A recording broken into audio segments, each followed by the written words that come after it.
just great. They're real curious. You can see he's trying to figure out what's going on. These make great pets. They're very quiet. They don't get overly large, and they've got that great little blue tongue. This is a Honduran milk snake. Looks similar. Yeah, he's just as easy as any other snakes. They become more. Where are they from? Same thing. Indonesia, Southeast Asia. Rembrandt is a painted agama. He's from North Africa. As a hatchling, he was taken out of the wild and shipped back here. So the odds are that for every one that makes it in, 9 die. Most reptiles that are sold as pets in the United States and globally have been captured from the wild, either in another country or even here domestically. The animals are treated as commodities from the moment they're captured. They're not given food, they're not given water. They're handled very haphazardly, and they're thrown about. And then they're shipped under conditions which don't ensure their safety. And what they would do is just grab the iguanas and shove them in this bag here, probably very much like what I'm doing here with these example iguanas. So once they're in the mesh, it'll be cinched at the top and the lid will be closed. And then this box would be transported from El Salvador to the United States. We know how luggage is treated on airplanes, and it's no different for the way live animals are treated. It'll be dropped, it'll be smashed. Many animals do perish in these sorts of boxes, and if they don't die in the actual transport process, they certainly will die within a few weeks or months of arriving from the trauma. Wild-caught animals are so severely compromised, health-wise, stress-wise, parasite loads. They come to the pet shop, nothing is done to treat them. They're not put aside and kept in a place so that they get to a certain plane of health before they're put on sale. Once they're unpacked, bang, they go into the aquarium and out onto the floor with $99.99 on the front, and somebody buys it. When they bring the reptile home, if he's already in a compromised position, if he's not well, it's just going to get worse, because the information you will have gotten from the pet store, I will almost guarantee, is not the correct information for doing the best that you can for the animal that you bought. Part of the reason is they don't know, and they're not interested in knowing. What they're interested in is selling animals. And you don't sell an animal by telling someone that it has demanding requirements for food and temperature, that it will outgrow a 55-gallon tank in 2 years. The setup that we sell, we give you everything you need to survive. So reptiles are pretty low maintenance, you're saying? Reptiles are the lowest maintenance. You can't get any better than a reptile with maintenance. Well, reptiles, in fact, are very difficult to care for. We are keeping in this country over 600 different species of reptiles as pets. Now, of course, we know the troubles that people experience even keeping dogs and cats as pets properly, and that's just 2 species. Imagine trying to keep over 600 different species, each one with their own particular dietary requirements, temperature requirements, humidity requirements, other habitat requirements. It's very complex. For most of these species, your average person could not possibly duplicate the conditions that are needed, the conditions in the wild essentially, which are needed to keep this animal alive in captivity. I guess my question was, what about health issues for my grandson? No, is there anything, nothing to worry about? But the Centers for Disease Control and Prevention says the transmission of salmonella from reptiles poses a substantial threat to human health, and most at risk are children. They worry because they have the potential to carry it, just like a chicken has the potential to carry it. Okay. And so, even with little kids, it should be, he should be okay. The rule of thumb is wash your hands before and after holding any animal. Any animal. And it's not just the animal itself that you have to be careful of. It's the environment the animal's kept in.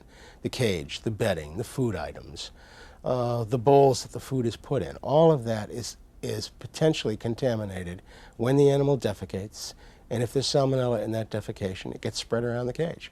So the pet shop should be saying, yes, all reptiles carry salmonella. Yes, you have to be very careful. It's just like having any other pet. I do think they're misleading them about the suitability as pets. I also think that they are misleading them about the complexity of care, and both immediately and over the lifespan of the animal.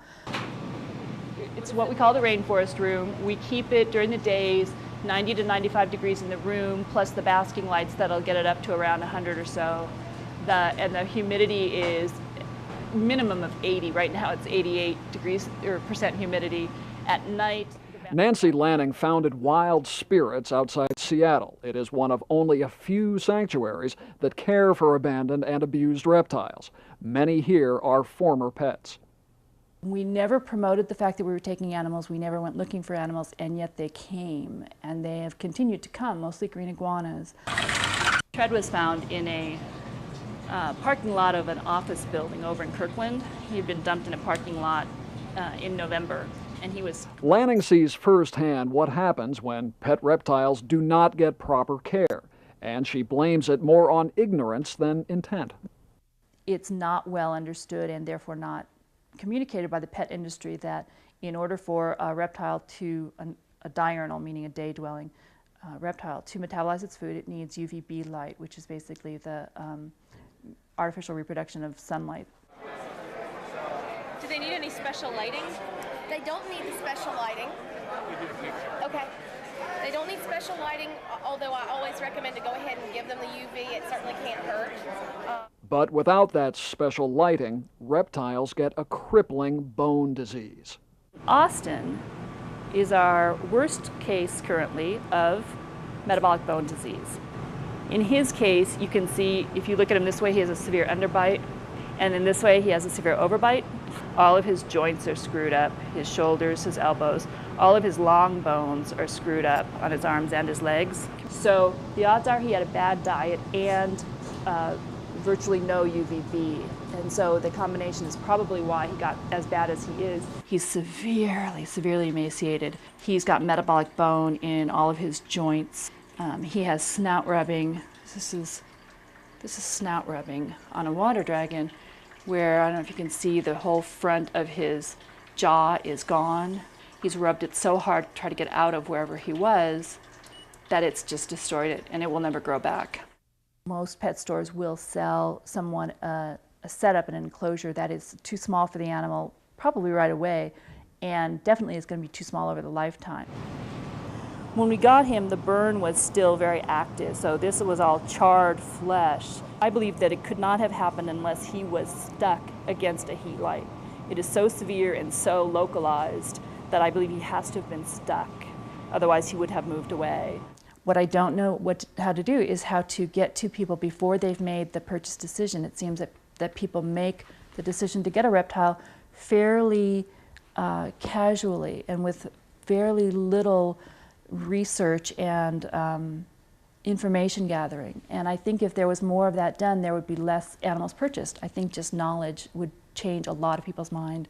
Simply knowing that Burmese python's going to get to be 15 foot and 200 pounds would dissuade a lot of people from getting it from their 8-year-old son. And I cannot imagine having one of these in your home. I cannot even remotely imagine it. She is so amazingly strong. When you buy a little 5-inch, 6-inch monitor baby, if it survives and if you feed it well, within 6 years or so, you've got a 5-footer on your hands. That's a big lizard. Big, big, big lizard, armed with big teeth and a strong bite.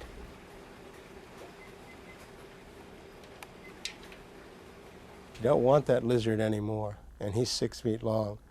You have very few options. You can call the zoo and beg them to take him, and 90% of the time the zoo will say, no, we don't have the room.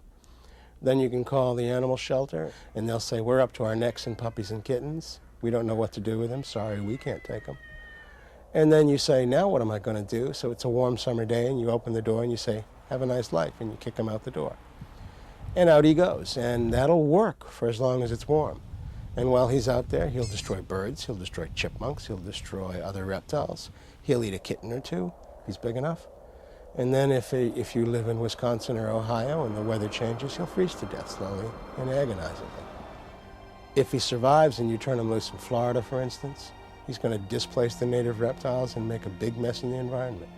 There is no good end for these animals unless you find someone who can professionally deal with them, like a zoo, and those placements are few and far between.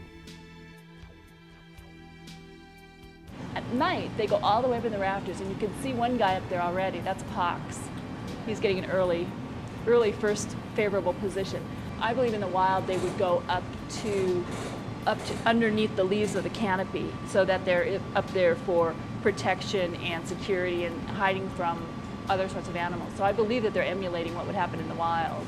But Lanning does not see sanctuaries like hers as the solution. As much as we do for them, as good as their life is here, if you want to say that it's good, it in no way changes the fact that reptiles shouldn't be pets.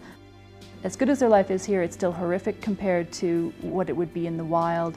There is no way that we can provide a good life for them, in my personal opinion. The way to stop it is to stop bringing them in, period. There is no reason to have a reptile as a pet, period.